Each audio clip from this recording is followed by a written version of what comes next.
കൊല്ലം ജില്ലയിലെ പുനലൂരിൽ രേഖകളില്ലാതെ ട്രെയിനിൽ കടത്തിക്കൊണ്ടുവന്ന 37 ലക്ഷം രൂപ പിടികൂടി.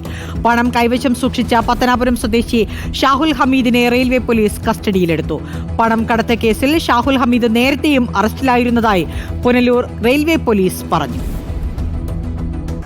കൊല്ലം ചെന്നൈ എഗ്മോർ ട്രെയിനിൽ നിന്നാണ് പണം പിടികൂടിയത്. ലഹരിക്കടത്ത് തടയുന്നതിന്റെ ഭാഗമായി പുനലൂർ റെയിൽവേ പോലീസും മധുര റെയിൽവേ പ്രൊട്ടക്ഷൻ ഫോഴ്സും സംയുക്തമായി നടത്തിയ പരിശോധനയിലാണ് ഷാഹുൽ ഹമീദ് പണവുമായി പിടിയിലായത്. കമ്പാർട്ട്മെന്റിനുള്ളിൽ യാത്രക്കാരെ പരിശോധിക്കുന്നതിന്റെ ഇടയിൽ ഷാഹുൽ ഹമീദിനെ സംശയകരമായ സാഹചര്യത്തിൽ പോലീസ് കണ്ടു. ഇയാളുടെ കൈവശമുണ്ടായിരുന്ന ബാഗ് പരിശോധിച്ച പോലീസ് ബാഗിൽ നിന്നും പുതിയ വാച്ചുകളും സ്പെയർ പാർട്സുകളും കണ്ടെത്തി. ഇതിന്റെ അടിയിലായാണ് 500ന്റെ കെട്ടുകളായി ഒളിപ്പിച്ച പണം കണ്ടെത്തിയത്. തുടർന്ന് പുനലൂർ റെയിൽവേ പോലീസ് സ്റ്റേഷനിൽ എത്തിച്ച് നടത്തിയ ചോദ്യം ചെയ്യലിൽ ഇയാൾ മുമ്പും രേഖകളില്ലാത്ത പണം കടത്തിയതിന് അറസ്റ്റിലായതായി വെളിപ്പെടുത്തി.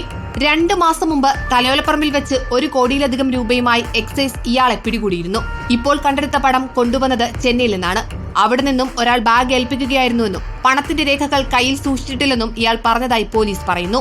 ബാഗിന്റെ മേളില് വാച്ചിന്റെ സ്പെയർ പാർട്സും കണ്ടു. തുടർന്ന് അത് വിശദമായി എല്ലാ സാധനങ്ങളും എടുത്ത് പരിശോധിച്ചപ്പോൾ ബാഗിന് അടിയിൽ 500ന്റെ നോട്ട് കെട്ടുകളാണ് കണ്ടത്. അത് അയാളോട് ചോദിച്ചപ്പോഴത്തേന് ചെന്നൈയിൽ നിന്ന് കൊണ്ടുവരികയാണ് എന്നാണ് പറഞ്ഞത്. അതിനെ സംബന്ധിച്ച് രേഖകളോ മറ്റ് ഒന്നും പുള്ളിയുടെ കയ്യിൽ ഇല്ലായിരുന്നു. പണത്തിന്റെ ഉറവിടമോ എവിടേക്കാണ് കൊണ്ടുപോകുന്നതോ വ്യക്തമല്ലെന്നും കൂടുതൽ അന്വേഷണം നടത്തുമെന്നും Punalur railway police SHO Sreekumar പറഞ്ഞു.